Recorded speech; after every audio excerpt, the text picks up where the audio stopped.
everybody, I'm Binkle Monkey, and I want to show you my Super Mario towel. I've had it since I was in the first grade, and even back then, I thought it was pretty weird. Mario's looking like Mario, but that mushroom he's carrying definitely looks like it's gone bad.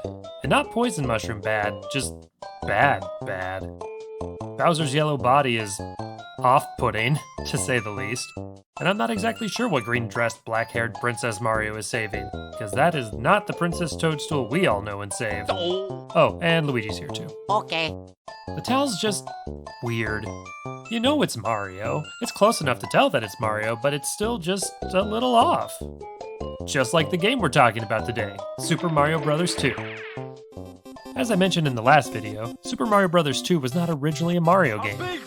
Nintendo developer Kensuke Tanabe had been working on a prototype platformer game when Fuji Television asked Nintendo to make a game using their Yumi Kojo mascots. This game became Yumi Kojo Doki Doki Panic, and it was a major hit in Japan. Meanwhile, Nintendo of America had just received the game we now know as Super Mario The Lost Levels. The game doesn't look all that different from the first Super Mario Bros. Game, but it's controller-breakingly hard.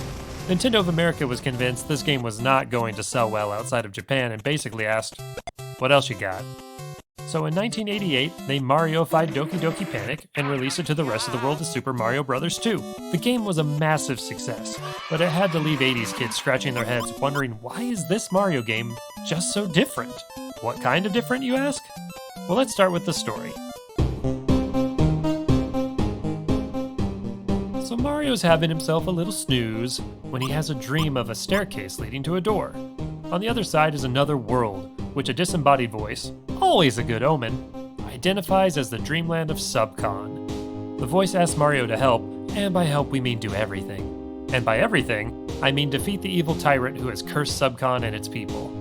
The next morning, Mario, Luigi, Toad, and Princess Toadstool say they all had the exact same dream. So they decide to go have a picnic. You know, like you do after discovering something as creepy as that. I hope she made lots of spaghetti. On their picnic, they discover a cave, and inside of the cave is a staircase, and a staircase leads to a door, and oh my god, they're in Subcon now! So we've got our returning cast of characters, that's not so weird. There's Mario, Luigi, Toad, Princess Toadstool, and Bowser. Oh wait, we never said anything about Bowser. No, this time, we're fighting Wart. He's a frog, and he hates vegetables. That's important for later, so don't forget. Okay, so the gang's almost all here. That's still pretty normal for a Mario game, right? Well, what if I told you, you get to play as everyone? That's right, you're not limited to Mario and Luigi anymore. You get what everyone was definitely maybe asking for in the 80s, to play as the person who tells you the princess is in another castle, and the princess who is in another castle. In all seriousness, this adds some exciting variety to the game. Each character has their own unique playstyle. But before we can get into that, we have to talk about the new mechanics in this game. Once you've selected your character, the very first thing that happens is, they fall to their doom. Actually, this is a very clever way of introducing the defining feature of this game. Vertical scrolling! It might not seem like a very big deal in today's gaming landscape, but back then, it completely changed what Mario was capable of. Magical vines into the clouds no longer just teleport Mario to another flat level. Now he has to climb his way up that vine, traverse new obstacles, all while fighting off enemies. It also puts a lot of importance on how high you can jump, not just how far. Luigi has the highest jump, aided by his twinkle toes there. Followed by Mario, the princess, and then Toad.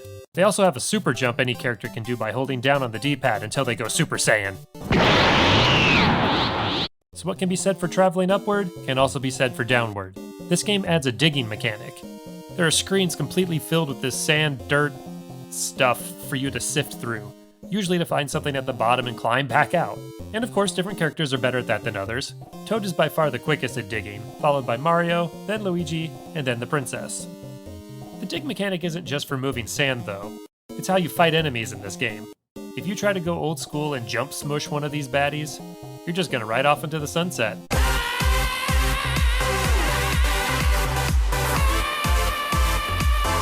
This time around, you gotta hop on top of that enemy and then chuck it at another enemy, or throw it off a friggin' cliff, or dig up a vegetable and chuck that at it. Oh, it's the vegetables again, but the really important part's a little later, so just bear with me. The last stat is speed, which Toad also dominates in, followed by Mario, then Luigi, and then the princess. The princess may have low stats in 2 attributes, but what she lacks in speed shoveling, she makes up for with the power of flight. Or well, gliding, which can make traversing some more pit-filled levels a breeze. Okay, so what else is new? What else we got here? Oh yeah, basically everything. The characters are the same, but that's kinda new too with the all-new sprites. Invincibility stars are still around, but you have to collect 5 cherries for one to appear. The health system is different yet kind of the same. You start out with 2 hearts, but then if you take a hit, you shrink to the small form, which in this game kind of looks like a bobblehead of their former selves. You can get more hit points by digging up these magic potions. Toad, no, don't drink that! No, you have to throw the potion, and then that makes a door, and then you can go through the door to a mirrored Dark World version of the level you're in. Duh! If you pick the right spot on the map, you can find a mushroom and get yourself an extra heart added to the meter. There are still hidden warp zones, but you have to go down the right tube in the Dark World to find them. There are 20 levels spanning 7 worlds. Yeah, it doesn't add up right. I don't get it either. That take Mario and the gang to some different locales. The grassy fields are pretty familiar, but there are also some ice levels, some desert pyramid levels, and there's a level with whales. The entire game is a graphical refresh from Super Mario Bros. And the Lost Levels. New sprites, new backgrounds, new mechanics, new enemies, everything. Yet it still feels enough like a Mario game to not raise too many eyebrows. For example, in level 1-2, you're faced with a Mario first. A locked door. What's a plumber to do about it? Why, go explore the pipe systems, of course. That's pretty familiar, right? So you go down the pipe, you find a key to carry over to the door, but it also introduces the cause of most of my childhood nightmares, the flying mask guy. This hellspawn chases you as long as you're holding onto that key. Of course, now I realize that you can just throw the key and he'll go away for a while. But back then, this unrelenting monster was the scariest shit ever. Thankfully, this guy doesn't really make an appearance in any future Mario games, saving a lot of us from years of therapy. We do get some other staples of the Mario franchise introduced in this game though, like Shy Guy, and Ba-Bomb, and Pokey, and Giant Disembodied Bird's Head. I mean Birdo. Birdo. But while on the topic of the creepy bird head, another thing that freaked me out about this game as a kid was that at the end of every level you find this orb. And then the bird's head's mouth opens up, and you go inside? Why? Like, how was this decided to be the best end of level marker? Who dreamt this? No, who nightmared this up? Also, every bird head comes complete with its own casino, if you have coin. Each of the 7 worlds has a boss at the end, and unlike the first 2 Mario games, they're not just the same boss. You've got Mouser, the bomb-throwing rodent, Tri-Clyde, the 3-headed fire-breathing snake, all named Clyde, Fry Guy, Krabby, Claw Grip, and the final boss, Wart. They do double up on the Mouser and Tri-Clyde fights, but still, 5 original bosses is a welcome change from the same boss, now with more hammers. They also didn't reuse the music from the last game. Koji Kondo's score for Super Mario Bros. 2 continues the same lighthearted, adventurous feel as the last 2 games, while remaining equally catchy. They did keep the Invincibility Star theme, and the Super Mario Bros. Overworld theme can be heard for just a short amount of time when you're allowed to be in the Dark World areas. Just some nice homages that help ground this new style of Mario in the older game's universe. And it just adds to the fun that this game has to offer. You get to do some wacky shit in this one, even by Mario standards. Riding across a level on magic carpets? Check. Riding across a level on an egg? Check. And my favorite, picking vegetables until you pick a rocket ship. Super Mario Bros. 2 strikes a nice balance between the original Super Mario Bros. And the Lost Levels when it comes to difficulty. There are definitely some challenging sections.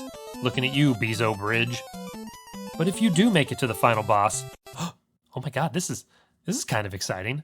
This is the first video in this channel where the game has somewhat of a spoilable plot. So, if you don't want to find out the end of this 30-plus-year-old game, this is your spoiler warning. So you make it through Wart's castle. You enter his throne room. He's menacing. He's spitting bubbles at you. But he has one weakness. The giant vegetable shooting machines he keeps in his room. Wart, buddy, If you don't like vegetables, why keep them in your room? You chuck some veggies in his mouth, he overdoses on vitamins, and you've won. You free the Subconians and they throw you a big celebration. But then the camera pulls out and plot twist! It was all a dream the whole time. But does that mean Mario never woke up from the first dream? Did Luigi, the princess, and Toad not have the same dream? Did they not go for a picnic? There are so many unanswered questions. This is the first true glimpse into the mind of our hero, Mario, and it's leaving me a little worried. He came up with this entire world of Subcon and all its mask-chasing, bird-head-eating logic. Mario, my dude, do you want to talk about it? Because this opens an entire new can of worms. Did he make up Shy Guys? Do Shy Guys exist in the Mushroom Kingdom? If not, does that mean every game that has Shy Guys in it is a game we play through Mario's dreams? Get Game Theory on the phone. We've got some Mario timeline changes to talk about. So yeah, it was all a dream, but a pretty fun dream to play through. All 4 characters' different playstyles are really fun and varied, and they add a lot of replay value. The music and graphics are vibrant and fun, and it strikes that balance between challenge and difficulty that makes it a rewarding playthrough as well. For such a departure from the last 2 games, I'm pleasantly surprised at how much it adds to what makes a Super Mario game a Super Mario game. Changing the Mario formula this much could have backfired big time on Nintendo, but the risk really paid off. So let's see where Super Mario Bros. 2 lands on our ranking list. Coming in at number 3 is Super Mario Bros. The Lost Levels. And at number 2 is Super Mario Bros., putting Super Mario Bros. 2 in the top spot. When I started writing this script, I was pretty sure Super Mario Bros. 2 was going to go under the original Super Mario Bros. But as I got to writing, I realized just how much fun this game is. All the added flourishes, namely 4 playable characters, really push this one into the top of the list. Not bad for a game that didn't even start out as a Mario game. Next time, we'll be finishing out the NES era of Mario games with Super Mario Bros. 3. Does it have the Tanukis to take the top spot? Tune in next week to find out. Thank you all so much for watching. If you're digging what we're doing here, or not, let us know in the comments. And while you're at it, do all the like, share, subscribe, and bell ringing stuff. Thanks again. Have a good one.